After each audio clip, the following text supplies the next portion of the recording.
अस्सलाम वालेकुम एवरीवन, मैं हूं मोहम्मद तलहा। आप लोग देख रहे हैं तलहा स्पेस एकेडमी। आज सेकेंड ईयर फिज़िक्स के एमसीक्यूज़ की प्रैक्टिस करनी है और सेलेक्ट किया है मैंने आदम जी कोचिंग सेंटर के कॉम्प्रिहेंसिव एग्जामिनेशन का पेपर। ठीक है ना। तो सेकेंड ईयर फेज़ के अंदर ऑलरेडी हम लोग काफ़ी लेक्चर्स कवर कर चुके हैं एमसीक्यूज़ प्रैक्टिस के लिए। डिफरेंट प्रीलिम पेपर्स को हमने सॉल्व करा, कॉम्प्रिहेंसिव एग्जामिनेशंस को हमने सॉल्व करा, और अगर आप लोग फॉलो कर रहे हो तो यकीनन आप लोगों की प्रैक्टिस बेहतर हो रही होगी एमसीक्यूज़ की। सो आज भी प्रैक्टिस स्टार्ट करते हैं with question number 1। Isochoric process is the process which takes place at constant. जो आइसोकोरिक प्रोसेस होता है वो टेक प्लेस होता है, वो होता है कौन से कांस्टेंट चीज़ पर। प्रेशर है, वॉल्यूम है, हीट है और टेम्परेचर। देखो ये जो वर्ड आ रहा है ना आइसोकोर, इस आइसोकोर वर्ड की ख़ास बात यही है कि ये आइसोकोर वर्ड जो है वो शो करता है कांस्टेंट। आइसो मतलब होता है कांस्टेंट, कोर मतलब होता है वॉल्यूम। तो इसका मतलब ये प्रोसेस कौन सा बन गया, ये प्रोसेस बन गया at constant volume. Iso means same, कोर मीन्स वॉल्यूम। सो हम सेलेक्ट कर लेंगे एट कांस्टेंट वॉल्यूम को। Question number 2, at constant temperature. अगर हम देखें एट कांस्टेंट टेम्परेचर तो जो ग्राफ होता है between V and 1/P is. अब स्टूडेंट्स ये क्वेश्चन पहले भी डिस्कस हो चुका है, स्टूडेंट कंफ्यूज हो रहे थे कि ये तो बात हो रही है बॉयल्स लॉ की। बॉयल्स लॉ में जो ग्राफ बनता है वो तो एक हाइपरबोला बनता है, लेकिन देखो मैं आपको एक बात समझाऊँ, यहाँ पे जो ग्राफ बन रहा है, जो वैसे ग्राफ बनता है ना वो होता है PV डायग्राम। PV डायग्राम तो याद रखो एक हाइपरबोलिक कर्व बनता ही है, लेकिन यहाँ पर आप और से देखो ना, उन्होंने कंडीशन क्या दी है, उन्होंने कंडीशन दी है graph between V and 1/P। तो जब ग्राफ बनेगा V और 1/P का, 1/P का और V का ग्राफ बनेगा, तो याद रखो जब P और V का रिलेशन देख रहे हैं तो इन्वर्स रिलेशन आ रहा है, लेकिन 1/P और V का रिलेशन देखें तो डायरेक्ट रिलेशन आएगा। दैट्स वाई एक स्ट्रेट लाइन फॉर्म होगी इस ग्राफ के अंदर। ठीक है ना। ये हमारा कौन सा क्वेश्चन था, ये है हमारा क्वेश्चन नंबर 2। तो याद रखो अभी आंसर आना चाहिए स्ट्रेट लाइन, तो हम सेलेक्ट करेंगे स्ट्रेट लाइन।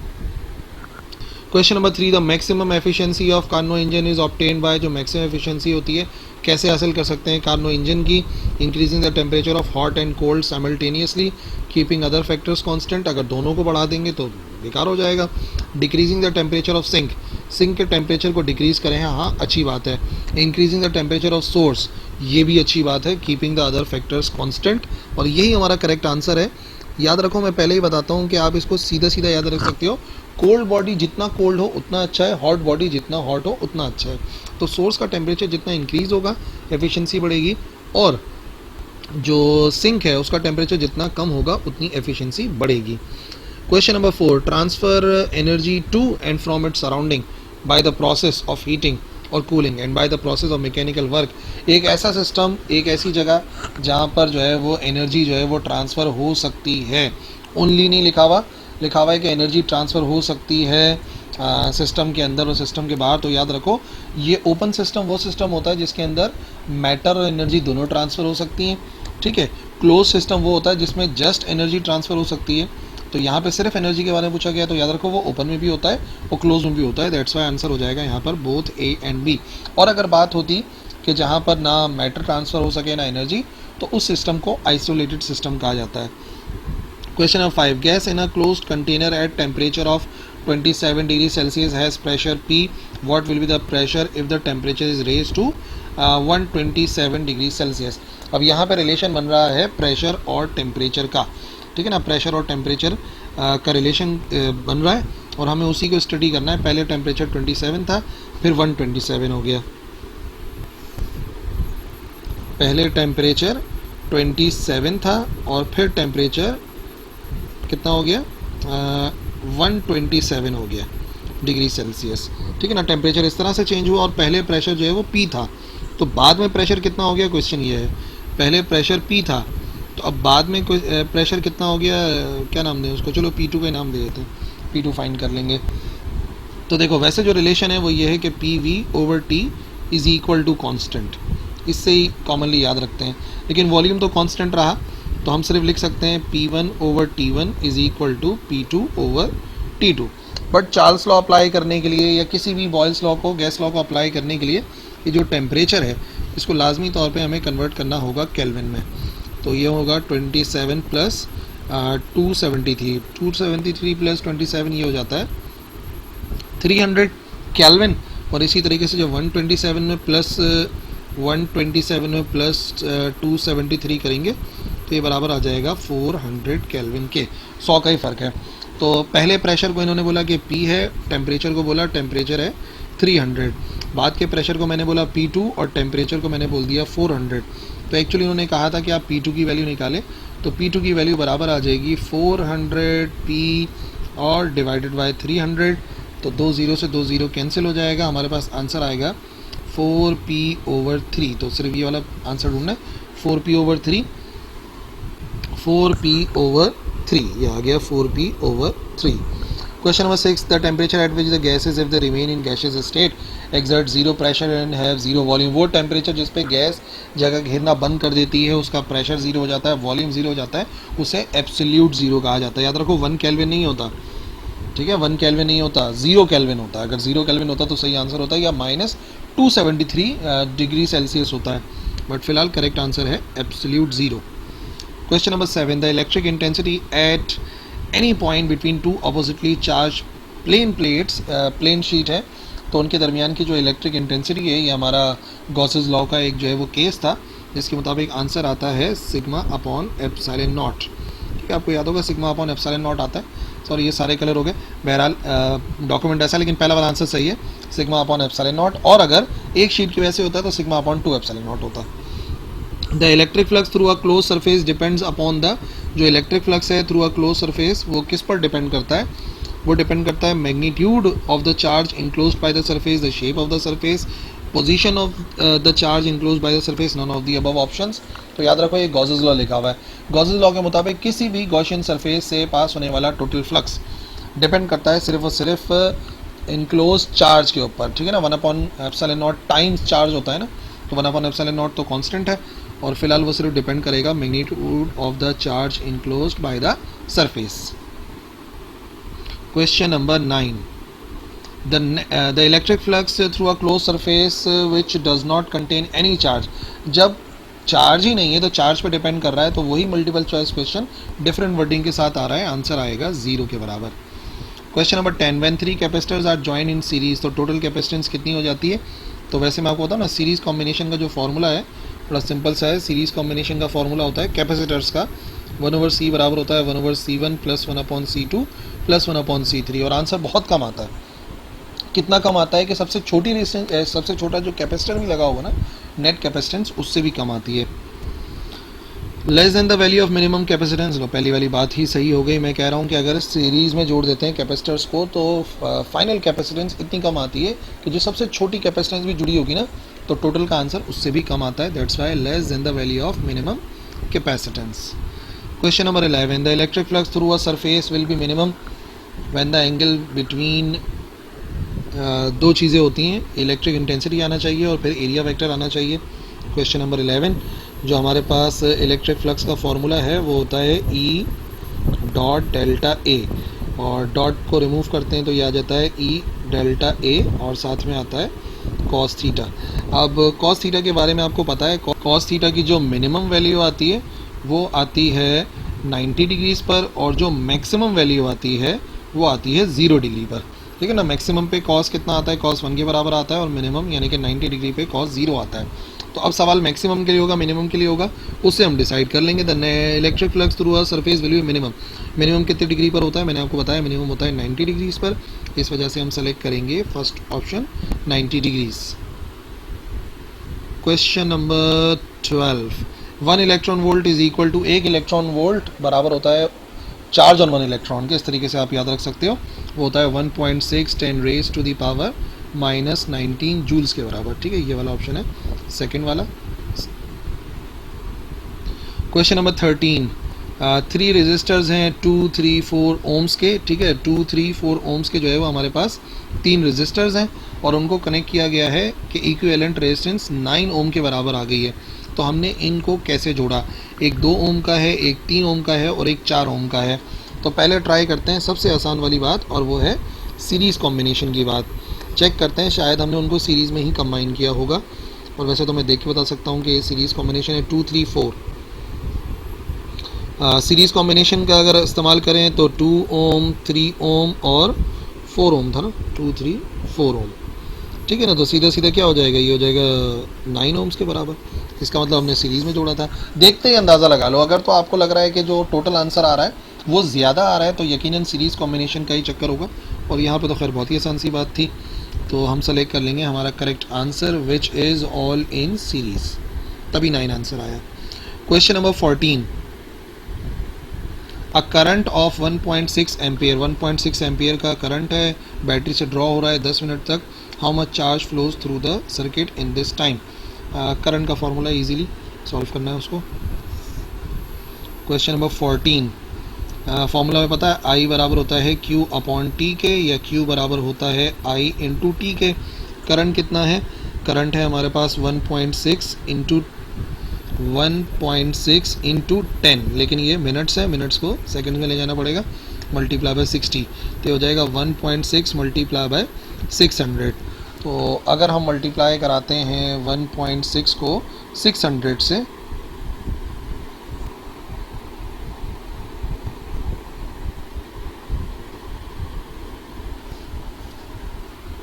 तो बनता है 960 कूलम। ठीक है ना, चार्ज का यूनिट कूलम होता है, तो करेक्ट आंसर हो जाएगा 960 कूलम्स के बराबर, this one. Question number 15, the magnitude of drift velocity is of the order of. जो मैग्नीट्यूड होता है ड्रिफ्ट वेलोसिटी का वो एक ऑर्डर का होता है। अब देखो, जो ड्रिफ्ट वेलोसिटी का ऑर्डर आप डिफरेंट बुक्स में देखोगे तो डिफरेंट है, बट हमें वो ऑप्शन चूज़ करना है जो हमारी बुक में है। ठीक है ना, क्योंकि इससे पहले मैंने मॉडल पेपर में सॉल्व कराया था तो मैंने एक वैल्यू लिख दी जो कि सही है, और मेजॉरिटी जो है वो बुक्स में वही लिखी होती है, लेकिन हमें वही आंसर लिखना है जो हमारी बुक में है, जो कि 0.01 मीटर पर सेकंड के बराबर है। ठीक है ना, वैसे तो डिफरेंट है, लेकिन मैंने बता दिया, आपने इसी को याद रखना है। ड्रिफ्ट वेलोसिटी का जो ऑर्डर है, मैग्नीट्यूड, जो इलेक्ट्रॉन जो ड्रिफ्ट करते हैं इन कंडक्टर, तो उनकी वेलोसिटी 0.01 मीटर पर सेकंड के ऑर्डर में होती है। Question number 16, at a constant temperature the resistivity of the conductor depends upon. अगर टेम्परेचर कांस्टेंट है तो रेजिस्टिविटी जस्ट डिपेंड करती है उसके मटेरियल पे, ना लेंथ पे डिपेंड करती है, ना एरिया ऑफ क्रॉस सेक्शन, ना वॉल्यूम। याद रखिएगा, जो रेजिस्टिविटी है जिसे रॉ से शो करते हैं, it is a property of material. Question number 17, the force acting on a charged particle projected into a magnetic field of induction B is maximum when the angle between B and V is। तो इधर जो charge particle पे जो force apply होती है ना, उसका formula आप याद रखोगे ना तो इजीली आपको याद रह जाएगा। फॉर्मूला क्या है, फॉर्मूला है F is equal to QVB sine theta. अब साइन थीटा की बात हो रही है तो अगेन अगर साइन 0 रखते हैं तो आंसर आता है 0, जो कि क्या बना, जो कि बना मिनिमम। तो मिनिमम के लिए एंगल 0 रखना होता है, और अगर मैं एंगल रखता हूँ 90, साइन 91 आता है, यानी कि आंसर आता है मैक्सिमम। तो क्वेश्चन पर डिपेंड करता है, मैक्सिमम पूछें तो फिर आपको आंसर पता लग जाएगा, मिनिमम का ही पता लग जाएगा। तो यहाँ पे क्या लिखा हुआ है, यहाँ पे लिखा हुआ है मैक्सिमम। तो मैक्सिमम के लिए हमने क्या कंडीशन निकाली, मैक्सिमम के लिए कंडीशन निकाली जब एंगल बनता है 90 डिग्रीज। सो करेक्ट आंसर हो जाएगा यहाँ पे 90 degrees. Question number 18, the picture on a TV screen becomes distorted. ख़राब हो जाती है स्क्रीन जब एक मैग्नेट को करीब लाया जाता है, magnet is brought near to the screen.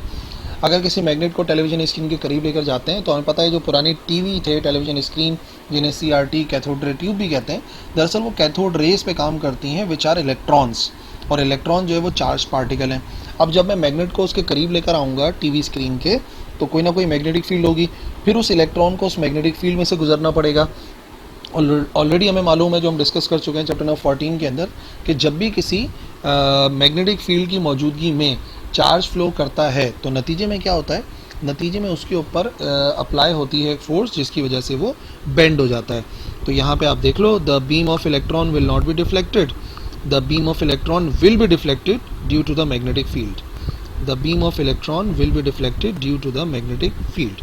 वही जो पूरी बात समझाई मैंने। The charge moving perpendicular to the magnetic field with certain velocity b experiences, perpendicular move कर रहा है 90 डिग्री पर, और अभी भी मैंने क्या बताया, चार्ज पार्टिकल के लिए क्या कंडीशन है, 90 डिग्री पे मैक्सिमम फोर्स इस्तेमाल होती है। तो अगर कोई भी चार्ज पार्टिकल मूव करता है perpendicular to the magnetic field with a certain velocity, तो वो एक्सपीरियंस करता है मैक्सिमम फोर्स को। Question number 20, amplitude modulation in a signal means. Amplitude modulation का मतलब होता है एम्पलीट्यूड को वेरी करना, और किसी भी वेव का जो एम्पलीट्यूड होता है, किसी भी वेव का जो एम्पलीट्यूड होता है उससे मुराद होती है वो जो यहाँ पर वर्टिकल विड्थ कवर करता है ना, इसको बोलते हैं एम्पलीट्यूड। जैसे ये एक वेव बनाई है, इसका एम्पलीट्यूड जो है वो कम है, और अब जो मैं वेव बना रहा हूँ मैं फॉर एग्जांपल उसका एम्पलीट्यूड ज़्यादा होगा, इसका एम्पलीट्यूड ज़्यादा हो गया। तो एम्पलीट्यूड कम या ज़्यादा होने का मतलब होता है वर्टिकल विड्थ। अब क्वेश्चन क्या था, क्वेश्चन है एम्पलीट्यूड मॉड्यूलेशन में हम क्या करते हैं, change the time period of the signal, नहीं, change the vertical width of the signal. हम vertical width of the signal को चेंज करते हैं, हॉरिजॉन्टल को चेंज नहीं करते।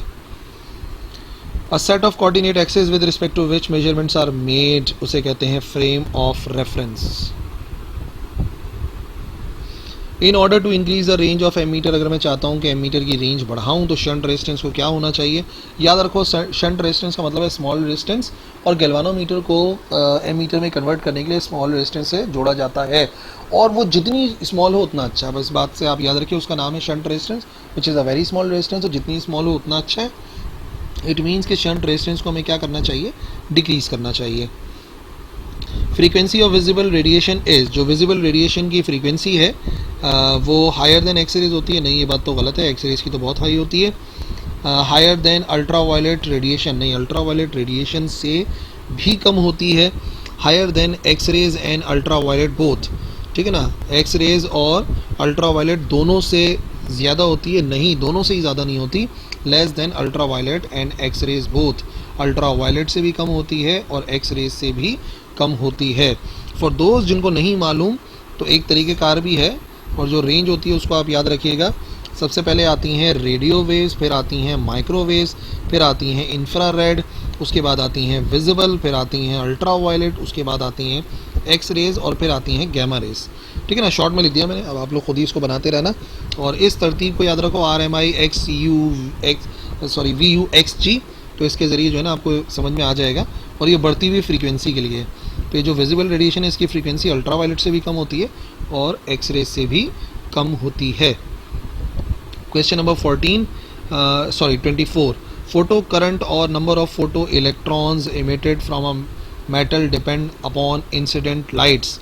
तो ये feature of photo electric effect है कि नंबर ऑफ फोटो इलेक्ट्रॉन्स जो है वो डिपेंड करते हैं इंटेंसिटी के ऊपर, कि किस इंटेंसिटी की लाइट आके टकरा रही है।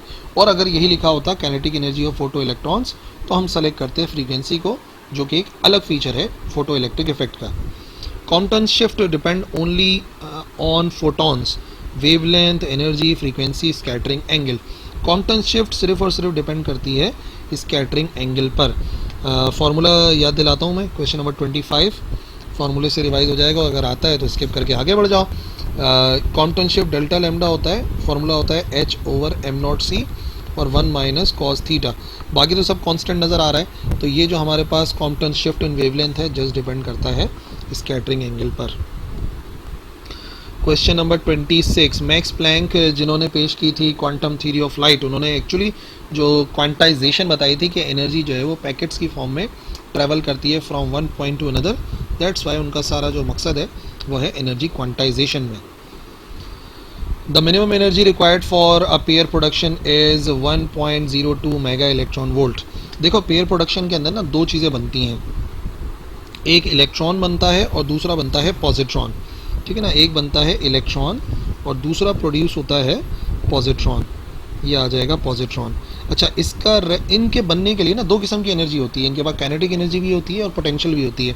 पोटेंशियल यानी कि रेस्ट मास एनर्जी, तो हर एक की जो रेस्ट मास एनर्जी है 0.511 मेगा इलेक्ट्रॉन वोल्ट होती है, इसकी भी इतनी होती है 0.511 मेगा इलेक्ट्रॉन वोल्ट। तो एटलीस्ट एनर्जी इतनी तो होना कि ये प्रोड्यूस हो जाए, इनके मासेस बन जाए, इनमें काइनेटिक एनर्जी हो या ना हो फिलहाल उसकी बात नहीं है। तो मिनिमम जो गैमा रेज हैं उनके पास एनर्जी इतनी तो होनी चाहिए प्रोड्यूस करने के लिए, और इन दोनों का सम होता है 1.02 मेगा इलेक्ट्रॉन वोल्ट के बराबर।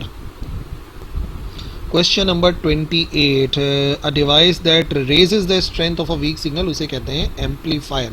एम्पलीफायर जो है वो वीक सिग्नल को बढ़ाता है, जैसे कि स्पीकर के अंदर वॉल्यूम कंट्रोल जो होता है। 29, the sensitivity of galvanometer can be increased by increasing. अब ये एक और मसले मसाइल हैं भाई, स्टूडेंट को इस किस्म के मल्टीपल चॉइस क्वेश्चन है, पता नहीं किन लोगों ने गलत गाइड कर दिया। बात यह है कि एक फार्मूला है सेंसिटिविटी ऑफ गैल्वानोमीटर का जो कि है BNA/C, पता नहीं किसने बता दिया कि C/BNA होता है, क्या प्रॉब्लम है, आई डोंट नो, लेकिन भाई यही फार्मूला है सेंसिटिविटी का, इसी के ज़रिए मालूम करते हैं। और सेंसिटिविटी बढ़ाने के लिए magnetic field, number of turns और एरिया तीनों को बढ़ा सकते हैं। और अगर बढ़ानी है सेंसिटिविटी और कपल पर ट्विस्ट को चेंज करना है तो उसको डिक्रीज़ करना पड़ता है। अब अगर क्वेश्चन पढ़ोगे तो लिखा हुआ है sensitivity can increase by increasing magnetic field यानी कि बी, एरिया ऑफ कॉइल यानी कि ए, नंबर ऑफ टर्न्स यानी कि एन, तीनों को बढ़ा सकते हैं तो ये आ जाएगा all of them. Question number 30, the reverse of pair production. Pair production के अंदर pair of electron and positron pair produce होता है और फिर जब यही दोनों टकराते हैं तो टकराने के बाद एक दूसरे को तबाह कर देते हैं, एनाहिलेट कर देते हैं, ठीक है ना। तो इसी वजह से ये कहलाता है एनाहिलेशन ऑफ मैटर या annihilation of electron and positron, ठीक है जी, प्रोटॉन नहीं होता। Question number 31, emitter based junction is forward biased in. Emitter based junction हमेशा ही फॉरवर्ड बाइज रखा जाता है, चाहे पीएनपी ट्रांजिस्टर हो या एनपीएन ट्रांजिस्टर हो। In order to increase the kinetic energy, आ गया ना वही वाला फोटो इलेक्ट्रिक वाला। अगर मैं चाहता हूँ कैनेटिक एनर्जी और फोटो इलेक्ट्रॉन्स बढ़ जाए तो हमें क्या इंक्रीज़ करना चाहिए? हमें इंक्रीज़ करना चाहिए frequency of radiation. Number of photo electrons के लिए जो है वो इंटेंसिटी चेंज करते हैं और kinetic energy of photo electrons के लिए फ्रीक्वेंसी चेंज करते हैं। Special series obtain due to transition of electron from higher to third orbit, ठीक है। तो Lyman, Balmer, passion, bracket, P fund, ये सीरीज़ को याद रखना है। तो थर्ड ऑर्बिट के अंदर जाता है तो पैशन सीरीज़ बनती है, पहले ऑर्बिट में जाता है तो लेमन, दूसरे में जाता है तो Balmer. Brackett series of hydrogen atom lies in the, Brackett series lie करती है इन द इंफ्रारेड रीजन, ठीक है ना। अगर हम लोग 34 अगर हम स्टडी करते हैं ना तो सबसे पहले हमारे पास आती है लेमन सीरीज़, फिर आती है बेल्मर, फिर आती है पैशन, फिर आती है ब्रैकेट, फिर आती है पी फंड। लेमन, बेल्मर, passion, bracket, P fund. P fund series आती है, पी एफ से जाहिर करता हूँ। तो इसके अंदर जो पहला हमारा आ रहा है ना, ये लेमन सीरीज़, ये लाई करती है अल्ट्रा वायलेट रीजन में, बेल्मर लाई करती है विजिबल रीजन में, और ये तीनों की तीनों लाई करती हैं इंफ्रारेड रीजन में। तो यहाँ पे ब्रैकेट की बात थी तो इंफ्रारेड में ही लाई करता है। क्वेश्चन नंबर 35, इन रेडियो एक्टिव लॉ लेमडा जाहिर करता है किस चीज़ को? डी के कॉन्स्टेंट को। The rate of DK of radio active substance increases with increases in time, remains constant with increasing time, decreases exponentially with increasing time, none of these। तो अगर graph याद हो तो ये एक्सपोनेंशियल कर्व होता है और फॉर्मूला याद हो तो उधर भी एक्सपोनेंट आ जाता है। क्वेश्चन नंबर 36, उससे भी याद रख सकते हो। यहाँ पे जो फॉर्मूला होता है रेट ऑफ डीके का वो होता है n is equal to N naught exponential minus decay constant और t के बराबर होता है। तो ये जो नंबर ऑफ न्यूक्लियाई होते हैं ये एक्चुअली एक एक्सपोनेंशियल कर्व बनाते हैं और एक्सपोनेंशियल कर्व का जो ऑप्शन है वो था हमारे पास ये रहा। रेट ऑफ डीके कम होता रहता है, decreases exponentially with increasing time.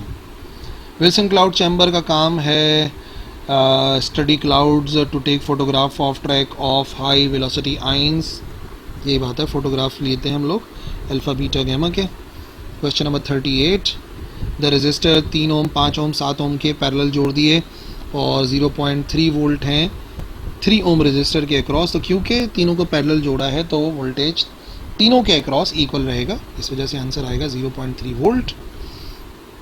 Practical application of phenomena of mutual inductance, mutual induction होना चाहिए। तो वो प्रोसेस जो कि म्यूचुअल इंडक्शन, वो एक ऐसा इंस्ट्रूमेंट जो इसमें जो है वो अप्लाई कर रहे हैं हम लोग म्यूचुअल इंडक्शन को, वो है basically transformer. Geiger Muller counter contain करता है argon and alcohol. 41, the core of transformer is laminated to reduce the loss of energy. Eddy currents और हीटिंग और फ्लक्स लीकेज जितना भी होता है वो सब जो है वो हम लेमिनेशन के ज़रिए कम कर सकते हैं। The SI unit of Planck's constant, जो प्लैंक्स कांस्टेंट है उसका SI यूनिट क्या है याद दिला देते हैं। क्वेश्चन नंबर 42, प्लैंक्स कांस्टेंट कौन से फॉर्मूले में आ रहा है? E is equal to HF। Energy का यूनिट होता है जूल, SI, H का यूनिट हमें निकालना है। फ्रीक्वेंसी का यूनिट होता है सेकेंड इनवर्स, ठीक है ना। फ्रीक्वेंसी का अपना यूनिट होता है सेकेंड इनवर्स, यानी कि अपॉन में सेकेंड लिखा होगा तो इधर जाके मल्टीप्लाई हो जाएगा, ये हो जाएगा जूल सेकेंड।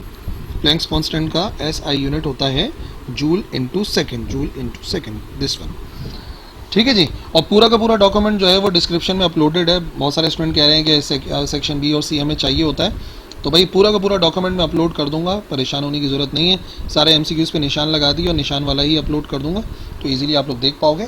और कोई परेशानी है, कुछ पूछना है तो लिख देना कमेंट सेक्शन में, I will reply. That's all for today. अल्लाह हाफिज़।